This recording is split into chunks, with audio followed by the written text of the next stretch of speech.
I'd like to welcome you to Eyes on Books. This is a review of a very incredible book, The Time Collector. My name is Terry, and I am going to be doing this review with my partner, Steve. It is a book written by Gwendolyn Womack, and it is a book about two incredible characters, and the characters take us through an adventure. Now, the author has quite an imagination, and we're going to take you through her imagination. And it's for individuals who believe in mythical, magical time travel. And it will engross you in their adventures and the paranormal of their adventures. So come with us as we introduce you to the characters and take you along their adventures throughout their global travels in their minds and physically. So I'd like to introduce you to Steve, who will introduce us to the two main characters in the book. Steve, it's all yours. Oh, thanks. The first character that comes to mind is Roan, R-O-A-N.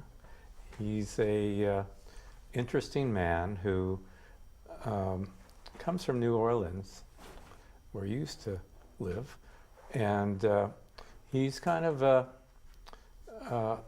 loner, in the sense that he likes to work alone.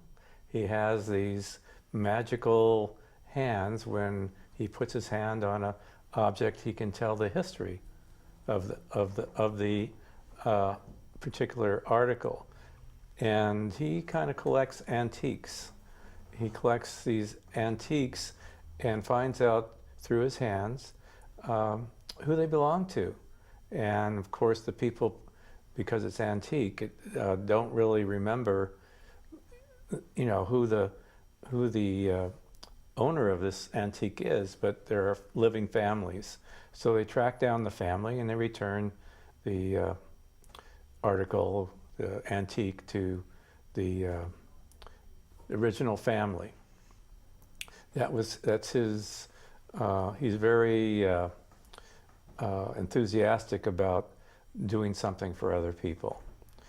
He's a tall man. He's over 6 feet tall. He has hair down to his shoulders.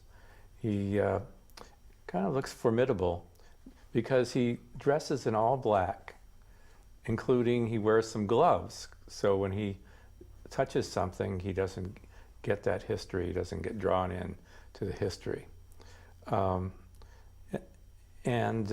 He has a warehouse in New Orleans where he keeps all his antiques. I can't remember how many thousands of square feet his warehouse is. Now, the second main character is Millicent, who is a woman who works in an antique shop, and she is kind of a wisp of a thing. She's kind of small as compared to Roan, and she also has this ability to touch things, but it was unbeknownst to Roan that she could do that. So she went to a place in Mission Viejo, California, of all places, and she picked out a watch, kind of a pocket watch, and she was kind of drawn to it through her hands. And so she went to the Antique Roadshow and got it appraised. And they appraised it at $1.5 million, which took her aback. And because it was so expensive, the press became aware of this. And eventually, she ended up on YouTube. So, lo and behold, Roan was watching YouTube, and he saw her, and immediately he became interested in her because she had the same skills as he did. And so Roan tracked her down, and he came to her shop. And as soon as they saw each other, there was instant chemistry. But she really didn't know what her skills were, did she? No, she didn't. But he did. Right.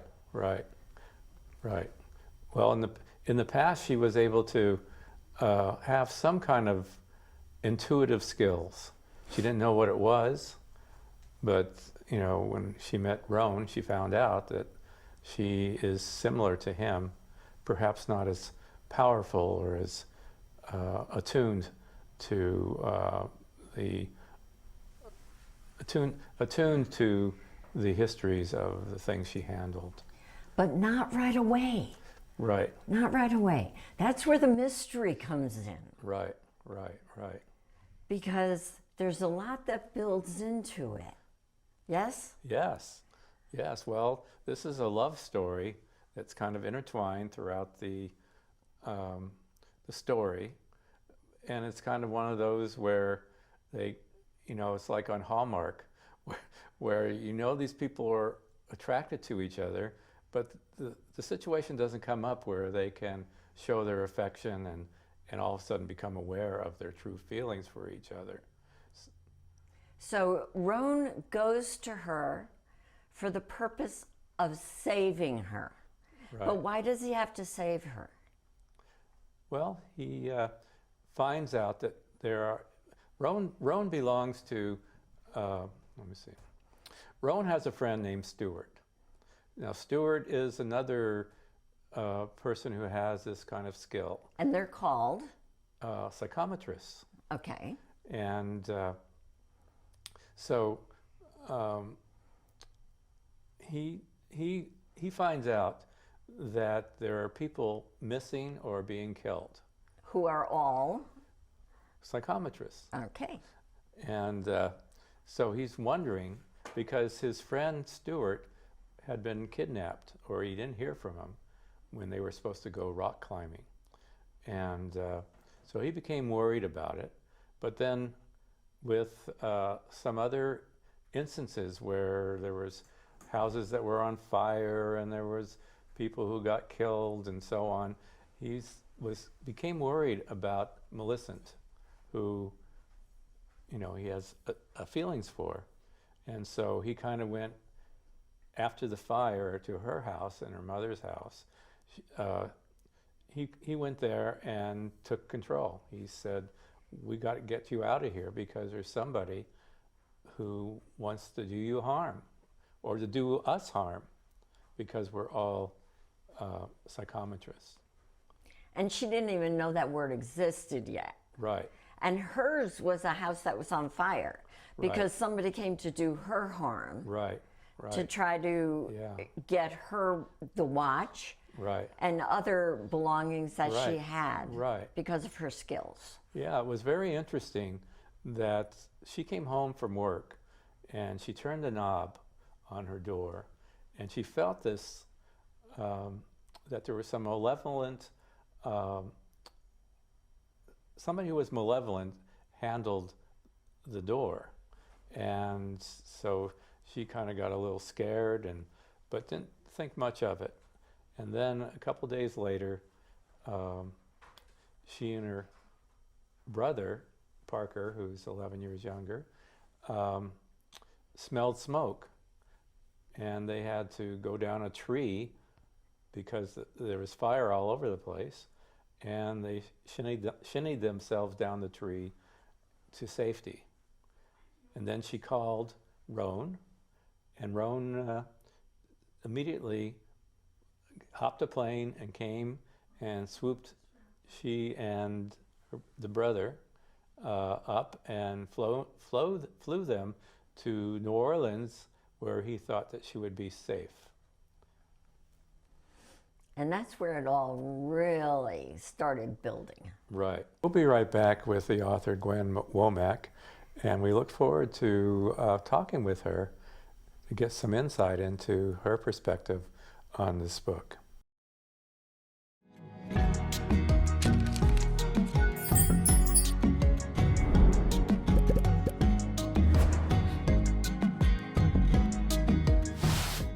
Welcome, Gwen. We just recently talked about the background of the time collector, and now we want to get to know somewhat of who you are and your thinking behind this book, and which is great. I'm Steve, and this is the other co-host is Terry. So we both have questions, and I guess we'll alternate between questions. Is that all right with you? Yeah. Okay. The first question is there such a thing as ooparts?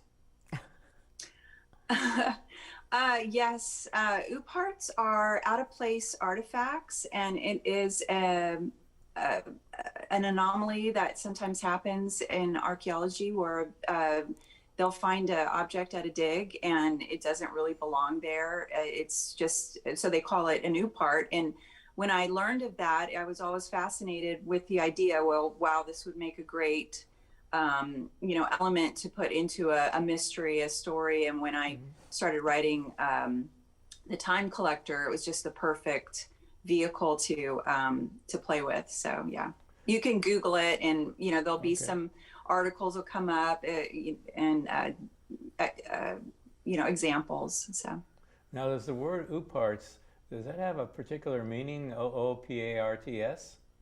yeah, it's out of place artifacts. Okay, very nice. Yeah. I was wondering about that. Now, as a psychologist, I had psychometrists working for me, giving psychological and neurological tests. And so when I saw the word psychometrist, I had associated with my, my past where I hired psychometrists.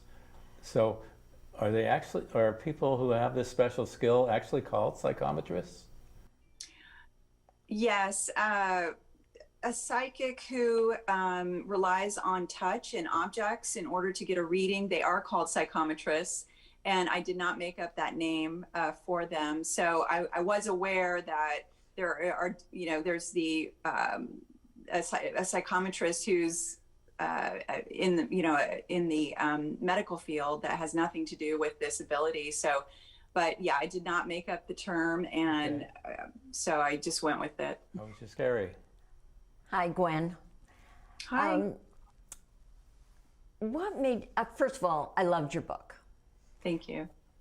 What made you choose the city of New Orleans to center the story in? Well, when I started writing or came up with the idea for this story about a master psychometrist who can touch artifacts and antiques, immediately New Orleans was the city. I couldn't imagine a better place for a psychometrist to have grown up, where you can just walk into a corner antique shop and touch anything. And it's dripping with history. And I loved it as a backdrop and actually as a character in the story. So it was just always New Orleans for me. It is a very mythical kind of city. I used to go there all the time because I lived in Louisiana. Mm-hmm. So I mean, I can understand it. Okay, Steve, back to you. How did you come up with this story, this idea for all the intricate details that there was a lot of things going on at the same time? Oh, I'm sorry. So the question is just how did I combine all of those? Yeah, how did you come up with the story and all these intricate details that were going on at the same time? Well, originally I had the idea when I was writing my first novel, The Memory Painter, which is about reincarnation. There's a scene in the book of the first book where the character is touching an antique clock that actually belonged to him in another lifetime. And there's this emotional scene where he has all of these memories tied up in this clock. And there was something about the scene that was so poignant. And I thought, well, wouldn't it be neat to write a character who could touch the clock too, but it had nothing to do with a past life. It was literally a psychic who could touch the clock, get all of the same memories, and basically travel through memory to this place. And then immediately I thought of this character and Rowan who's the character in The Time Collector, just really came to my mind, and I got very excited because I knew I had a character to write, and that was the birth of the idea. And then as far as interweaving, I love thrillers and mysteries and romance and historical fiction, and I don't overthink it. I just kind of let the story take me where it wants to go as I'm writing it, and just weave the pieces and elements all together. Watching an artist, which I don't have any skills, or reading a book such as the ones you've written, really amazes me, because I don't have those skills, and I'm just wondering, where did all that come from? Well, thank you. That's very, very sweet. It's my passion. I've always found my way through words. It's just what I love to do, and I love telling stories. And I love the research. I love finding fascinating things in history, and all of my stories tend to revolve around kind of an esoteric idea, whether it's reincarnation or divination, psychic ability. I love researching those things and weaving them into stories. That's just and looking back on history, I love doing that, and trying to just come up with what ifs that fascinate me that I want to share with readers. So it really, it's just something that makes me tick, I guess you could say. I'm a mystery buff. I absolutely love them. And when I watch them, sometimes they have these huge blackboards and they put them up, and this is how they tell their storylines so they can keep them straight. Do you do the same thing? I mean, you have crop circles and you have globes and in your book, and you have histories of the different objects that have been touched. Do you do the same thing to be able to keep track of all the different storylines that you have developed, to be able to keep them all together and finally tell your whole story? I'm a little bit more chaotic, I guess. I have all of these. Just have a ton of notebooks filled with my notes, and I have a general idea of exactly where I want the story to end. And then, I tend to kind of freeform. Ideas will come to me as I'm writing them. And so I won't have everything planned out, but I call them compass points. I have the big compass points in my mind, but yeah, I don't necessarily map it out so much. But a lot of it's just through rewriting. So I rewrite so much where my novels will go through 50 drafts, where I don't need a chart to know all of the things, the story elements at the beginning. I just trust that at the end I'll get there. So that's just the way I work. Everybody's different. A lot of people love, especially for the mysteries with twists and everything, a lot of things have to be planned out in advance. I tend to surprise myself with the twists and then go back and work them back in. So that's just how I like to do it. And it's just personal preference, really. Okay, thank you. Now, do you write for yourself or do you write for an audience? I write for both. Okay. I write stories I would want to read. If I were walking into a bookstore, I would want to read the story. So in that way, I am writing for myself, but I am writing for, giving a story to people to take an emotional journey, a historical journey, be inspired, be moved, just all the good stuff that writers hope they can put into their work. You're writing. I look forward to your next book. Thank you. Have you traveled to any of I know you've traveled. You've lived in Japan, Russia. You've gone to Russia, but the other locations that you've talked about in this particular book, have you traveled to any of those locations just to get a feel for what you've talked about? Um, I did do a special trip to New Orleans just for this book, to do location scouting and, it was taking pictures, deciding exactly where, the shop would be, his house would be, all of that. I was really methodical about it. As far as going to some of the other countries, I've never been to Prague, and visited the astronomical clock, but I relied on just a lot of research for that. I've never been down to the, I'm going to say it wrong, the Naka mines. But I have been down to Oaxaca, which is pretty down south in Mexico. So I really relied on that trip as far as, kind of painting the picture of what it would have been like to gone down into deep into Mexico, where, you're in the little towns. But yeah, no, as far as travel for this one, it was a lot of research just through the internet and books and, documentaries, stuff like that. I keep all of my research I put on my website, by the way. So for every book, I try and put down all of the things that helped me write it, per book. If you can go to my website and click on the book, and there'll be a bibliography page where you can look and, books and links and all that good stuff. You took us on some wonderful armchair travel. And it just felt like I was going to the different places. So you did an excellent job. Thank you so much. Now, I remember you sent us a picture of the cave with all the big crystals. And I was blown away to think that these huge crystals existed under, in the ground.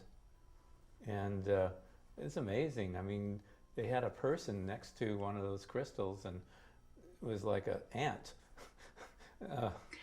Yeah, when I saw those pictures, I was in the middle of writing the story, and I just knew immediately that had to be a big part of the story. So I actually changed a location that I'd already planned in order to put that in, and then, figuring out how in the world I was going to get the characters into that cave, because people aren't allowed into it, at least the general public. So that took a lot of research and figuring out, how to get them in, and then just trying to make it as realistic as possible, that they really, everyone does wear those ice suits, and, the time limits and all that stuff. So, yeah, the crystal caves are amazing. They're amazing.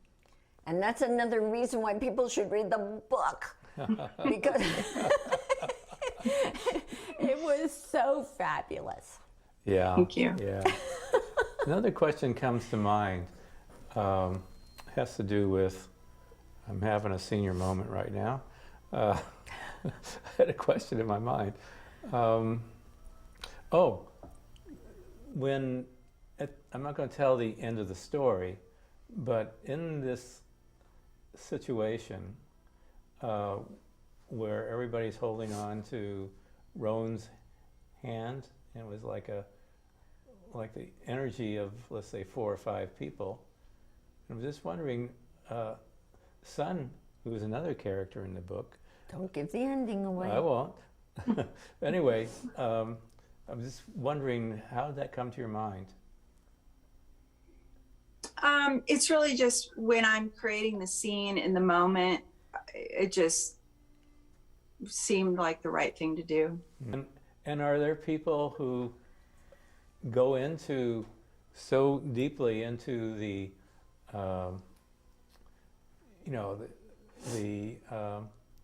what would I say? Who go into like a trance when they touch and see the history and all the things that were going on, and they can't come out of it? Well, I mean, I made Rowan an extreme master psychometrist. I mean, he's he's the ultimate psychometrist. I'm sure, you know, when I was researching psychometrists and how they work, I mean, imagine, say, a psychic who helps police solve a case. They need the person's jewelry, a personal, you know, object to hold and kind of sense things. That is psychometry. That's what that is. There's different, you know, people come to it through different ways, where maybe they'll get something more, a thought or an image or audio. It just depends on the person. But I made Rowan just basically have all of it, to where he's transported into the actual memory. I just wanted to go pretty much all the way with his ability. So to where it's basically like time travel. Do you have this ability? Do I? No, I don't. But you must be an intuitive person. I'm just fascinated with the idea that, you know, objects can hold imprints of and kind of a residual energy of you know, a moment. So I think that's fascinating. Well, Gwen, we're kind of coming to the end of our time, and we really, you know, both Terry and I really enjoyed your responses and just meeting you as a person. And I look forward to the next book. Thank you for having me. I really appreciate it. And you know, you've been a great support. You're a fun person to support. You know, I have smiles on my face when I read your books. Although, and I go into them deeply. And so I love your writing. Yes, thank you so much. Thank you both, really. Thank you.